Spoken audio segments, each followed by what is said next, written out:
ዳናዊት መክብብ ተረኛዋ ከዚህ ሰፈር የምናባረራት ሴት ሆና ተገኝታለች። የመጣ ነው ልናናድዳችሁ ሳይሆን ልናባረራችሁ ነው ይላል ሂርና ክሪፕቶ። አስረግጦ ነው የሚነግራችሁ። እውነቱን ነው። የመጣ ነው ፍጹም ልናናድዳችሁ አይደለም፣ ልናባረራችሁ ነው። ተረኛዋ ተባራሪ አርቲስት ዳናዊት መክብብ፣ አርቲስት የሚለው እንኳን አንደር ኮታንኮት ይቀመጥልኝ፣ ዳናዊት መክብብ ሆናለች። እንግዲህ ዳናዊት መክብብ በኤም አልትራ ኮንሰልተንሲ ስር፣ ይሄ ኤም አልትራ የሚባለው ኮንሰልተንሲ የቤተልሔም ታደሰ ኢማም ነው። ቤተልሔም ታደሰ ከዚህ በፊት በኤዱኬሽናል ጉዳዮች፣ በትምህርት ጉዳዮች ወደ ውጭ እልካችኋለሁ ብላ ወጣቶቹን ጠብ አርጋ የጠፋች ሴት ነች። ዳናዊት መክብብም ትልካለች ብላ ስታሳምነን የነበረች ሴት ነች። በእነዚህና ተዛማች ጉዳዮች ተከሰው ፍርድ ቤት ሊቀርቡ አልቻሉ። ከህግ ሸሽተው ከፍትህ ሸሽተው የት እንደሚገቡ እስቲ እናያለን። ወደዚህ ሰፈር አይመለሷት መቼስ ፍርድ ቤት አልቀርብም እያሉ። እንግዲህ የተከሰሱት ሰዎች አንደኛው ኤም አልትራ ነው። ሁለተኛው ቤተልሔም ታደሰ ኢማም ባለቤቷ ነች። ሶስተኛው ገሊላ በለጠ ነች። አራተኛ አቤል ተስፋዬ ነው። አምስተኛ ዳናዊት መክብብ ናት። እንግዲህ እነዚህ ሰዎች በተለይ ቤተልሔም ታደሰ ኢማም የምትባለው ሴት ሌብነት በዘር ይተላለፋል። አዲስ አበባ ላይ ብቻ ያሌላ ኮንሰልተንሲ የለም፣ ያሌላ አጭበርባሪ ድርጅት የለም። ከ10 ከ12 በላይ በወንድሞቿ በባሏ ወንድም በምናምንቴ በዘመድ አዘመድ አንዱን ስዘጋ አንዱን ስከፍት፣ አንዱን ስዘጋ አንዱን ስከፍት፣ በእንደዚህ አይነት ሁኔታ ነው ቀጣዩ ኤስሪ ኮንሰልተንሲ የሚዘጋ ድርጅት ነው። እንግዲህ እነዚህ ሰዎች ተከሰው በተደጋጋሚ ጊዜ ፍርድ ቤት ሊቀርቡ አልቻሉም። የመጨረሻ ጥሪ ፍርድ ቤት አቅርቦባቸዋል። የአዲስ አበባ ከተማ መስተዳድር የቦሌ ምድብ ችሎት 4ኛ የፍትሐ ብሔር ችሎት በቀን 18 ህዳር 18 ማለት ነው 2018 ላይ 4 ሰዓት ላይ እንድትገኙ፣ ካልተገኛችሁ በሌላችሁበት የመጨረሻውን ብይን እሰጣለሁ ብሏል። ስሙ፣ ከዚህ በፊት ዳለቻን ከዚህ ሰፈር አባረናል። ቀጥለን ሙሴ ሰለሞንን አባረናል። አሁን ዳናዊት መክብብን እናባረራለን። ይቀጥላል። አረጋገጡን የማያስተካክል በሌቦች መንደር፣ በብሔርተኞች መንደር የሚሰለፍ ማንኛውም አካል ተራው እየተጠበቀ እንደዚህ ይባረራል። የኢትዮጵያ ሕዝብ አለ። የኢትዮጵያ ሕዝብ ሾርት ሚሞሪ አይደለም፣ ቂመኛ ነው። በጣም ቂመኛ፣ ሲበዛ ቂመኛ ነው። ሾርት ሚሞሪ ይመስላችኋል? ሲተውህም እንዲህ ነው የሚተው። ለአንድ ሰሞን ሄ ይለልሃል። ዳለቻ ሲታሰር ተጨፍሮ ነበር፣ ግን የአንድ ሰሞን እስክስታ ተመተው ቀረ፣ ተረሳህ ማለት ነው። ሙሴ ሰለሞንም ሲታሰር የአንድ ሰሞን እስክስታ ተመታ፣ ቀረ በዛው።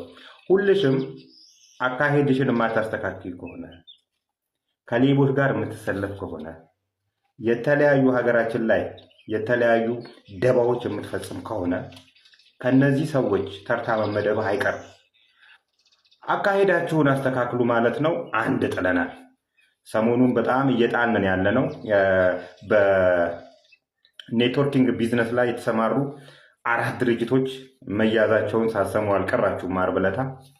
ስለዚህ እንደዚሁ እያልን እየጣልን እንቀጥላለን።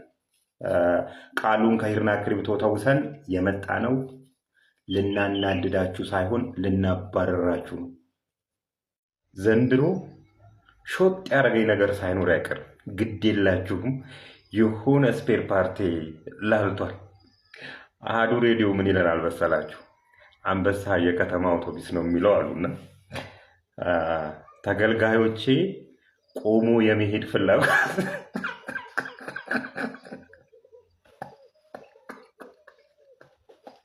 ተገልጋዮቼ ቆሞ የመሄድ ፍላጎት ስለሌላቸው የአገልግሎት አሰጣጤ ላይ ችግር እየፈጠረብኝ ነው አለ አንበሳ የከተማ አውቶቡስ።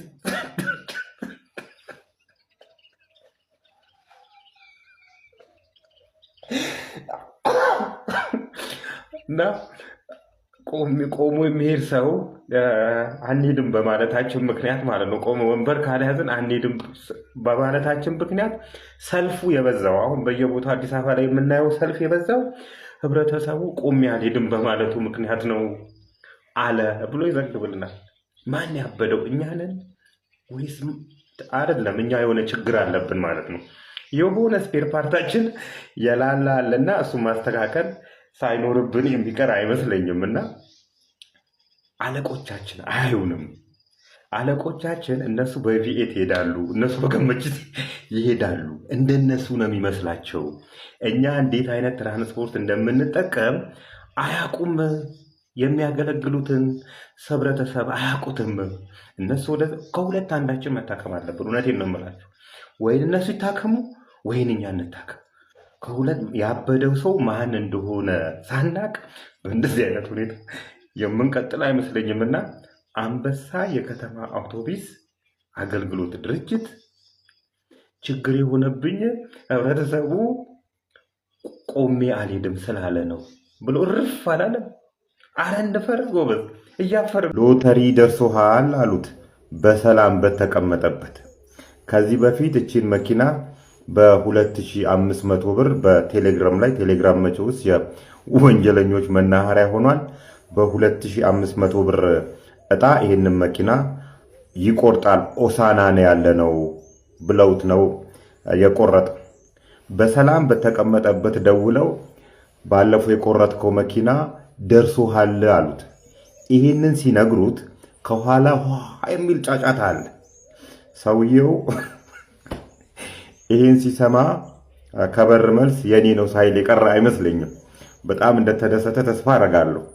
ከዛን ትንሽ ቆይተው ለሽማግሌዎች የሚወጣ ለሽማግሌዎች የሚሰጥ እጣ ሲወጣ ምናምን ሽማግሌዎች ይደረዋል ታማኝነት ለማግኘት ለሽማግሌዎች የሚሆን 85,000 ብር ላክ አሉት።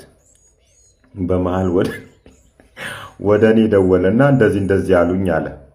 ሆሳዕና ደውዬ ያጣራሁት ያለ እስካሁን እንግዲህ ሰውዬ አምኗቸው በ2500 ብር ሰጥቷቸው ቆረጠ። ይሄን እጣ ከቆረጠ በኋላ እጣ ደርሰዋል ብለው አስደስተውት እንደገና ደግሞ እንግዲህ ስንት እጣ ናቸው? አራውን 1500 እጣዎች ናቸው የተጣሉት። ለሁሉም እንግዲህ እየደወሉ እጣ ደርሷችኋል እያሉ ለሽማግሌው 85,000 አንጡ ይሉ ይሆናል። እንግዲህ አሁን ላይ እየፈላ ያለው የመኪና እጣ እናወጣለን የሚሉ ናቸው። በእርግጥ ትክክለኛ እጣ የሚያወጡ ልጆች አሉ። ኦልሬዲ ስራ ፈጥረዋል። ብዙ ደሃ ተፈጥርና አንድ ሀብታም ታፈራለህ። ይህ አካሄድ ስራውና ተግባሩ የብሔራዊ ሎተሪ ነበር። ለሀገራችን ከፍተኛ ገቢ ከሚያስገኙ የመንግስት መስሪያ ቤቶች መካከል በአንደኝነት ወይም በሁለተኛ ደረጃ የሚቀመጥ ነበር ብሔራዊ ሎተሪ። እነዚህን ድርጅቶች እነዚህን መኪና እጣ እናወጣለን የሚሉ በተለያዩ በቴሌግራም ላይ ያሉ ልጆችን አላቃቸውም ማለት አላቃቸውም ካል ተግባርና ኃላፊነትህ ምንድነው እንልሃለን። እኛ ደግሞ እድል በእድል የሚወጡ እጣዎችን በጠቅላላ የመቆጣጠር ኃላፊነት የብሔራዊ ሎተሪ አስተዳደር ነው። እሱ እንግዲህ እዛ ቁማር ላይ ተጠምዶ ቁማሩን እየለበለበን ያለው እዚህ ጋር ደግሞ በእርግጥ ልጆቹ ስራ ቢሰሩ ጥሩ ነው ይመስለኛል። እፈልጋለሁ ሎተሪ ቆርጣለሁ የሚል ካለ ግን ግብር ቢቆርጡ ግብር ቢከፍሉ ወይም ደግሞ በተግባርና ኃላፊነቱ ስልጣን መሰረት እነዚህን ሰዎች ቢያስቆማቸው ጥሩ ነው። እንደዚህ አይነትም የሌብነት አይነት አለና አስደስቶ የሚሰርቅህ ማለት ነው። አስደስቶ እነ ሰሚራ መኪና እናስመጣላችኋለን ነው የሚሉት። ከቀብሪ ዳሃር፣ ከደጋሃቡር፣ ከጅጅጋ፣ ከጎዴ፣ ከሞያሌ ነው የሚያስመጡልን። ሱዙኪ 6 ወንበር 360 ሺህ ብር፣ ሱዙኪ 8 ወንበር 460 ሺህ ብር፣ ባለ 12 ወንበር 610 ሺህ ብር 5ኤል ያስመጡልናል። አባዱላ በ600 ሺህ ብር፣ ሃይሩፍ 800 ሺህ ብር አስመጣላችኋለሁ አዲስ አበባ ድረስ እናንተ ብቻ ቀብድ ያስገቡ እያሉ ነው ያሉትና በየቦታው በቃ ጎግል ላይ ያሉ ሱዙኪ ይሁኑ 5ኤል ይሁኑ አባዱላ ወይ ሃይሩፍ ይሁን ከጎግል የሚያገኟቸው ፒክቸሮችን ያመጡና የኛ ናቸው ግቢ ያስገብተን ያሉ። አሁን እንደዚህ ያለ ቦታ ለምሳሌ ኢትዮጵያ ውስጥ የማይበቅሉ ዛፎች ጭምር ከጀርባ ይታያሉ። ጎዴ ላይ ጎዴ አሁን በዚህ አይነት ለምለም ቦታ ላይ የተቀመጡ መኪኖች ጎዴ ገብተዋል። ጎዴ ሳይሆን እንትን ደገሃቡርን አናቅም። በእነሱ ቤት ምን አይነት ዛፍ ነው ደገሃቡር ያለው የሚለውን አናቅም። እነዚህ ቤት የትም ዓለም ይሁን የትም ቦታ ይሁን ብቻ ከጎግል ላይ የሚያነሷቸውን ፒክቸሮች ያነሱና አስገብተናል እና እናስመጣላችኋለን፣ በዴሊቨሪ ያላችሁበት ድረስ እናስመጣለን። ስለዚህ የመጫኛ እና ቅድመ ክፍያ 20 ሺህ ብር 12 ሺህ ብር ክፈሉም ነው የሚሉት። ሰሚራ ነች የምታነጋግራችሁ። ደውዬ አናገርኳት ወይዘሪት ሰሚራን እና ቆይታን የነቃችሁ እኔ መሆኔ እና ከደገሃቡር አመጣልሃለሁ እና አሁን ቅድም የጠቀስኩላችሁን ዋጋ ጠቅሳ ነው እንትን ያለችኝ። የምከፍለውንም ብር ነግራኝ ነው የተለያየ ነው። ኤኒዌይ ሃይሩፍን በ800 ሺህ ብር ለመግዛት ያሰብክ ሰውዬ ግን ጤነኛ ነህ? የማስተዋል እንትን ተነጥቋል እንዴ? በምን አይነት አግባብ ነው በ800 ሺህ ብር የምትገዙት? በ360 ሺህ ብር ሱዙኪ 6 ወንበር እንዴት አድርገህ ነው የምትገዛው? ምንም ከገበያው ጋር ምንም አይነት ግንኙነት የለህም ማለት ነው። ስለዚህ ቀብሪ ዳህር ላይም ሆነ ሶማሌ ክልል ላይ ያለ የመኪና ፋብሪካ ወይን የዘነበ ዝናብ የለም። እልም ያለ ስካመሮች ናቸው። ሙልጭ ያሉ ሌቦች ናቸው። በአካልም ኑ ካሏችሁ ወይን ያግቷችኋል ወይም ደግሞ ይሸውዷችኋል። ብዙዎቹ ታግተዋል ወይ። ስለዚህ ብራችሁን ከማስረከባችሁ በፊት ለነገሩ እኛም የኛን ያልሆነ ነገር ጥቅም ፍለጋ ስንሯሯጥ ነው የራሳችንን የምናጣውና ምንም አይነት በሶማሌ ክልል ላይ ምንም አይነት የሱዙኪም ሆነ ቅድም የጠቀስኩላችሁ መኪኖች የሉም። በዚህ ዋጋም አይሸጡም። በተጨማሪ መኪና ነጋዴ ከሆነ ሴንተሩ አዲስ አበባ ነው። እንደዛ ነው የሚሆነው። እያወቃችሁ ከከፈላችሁና ከተበላችሁ ምንም ማድረግ አይቻልም። ፍላጎታችሁ ነው። ፍላጎታችሁን ማክበር አለብን።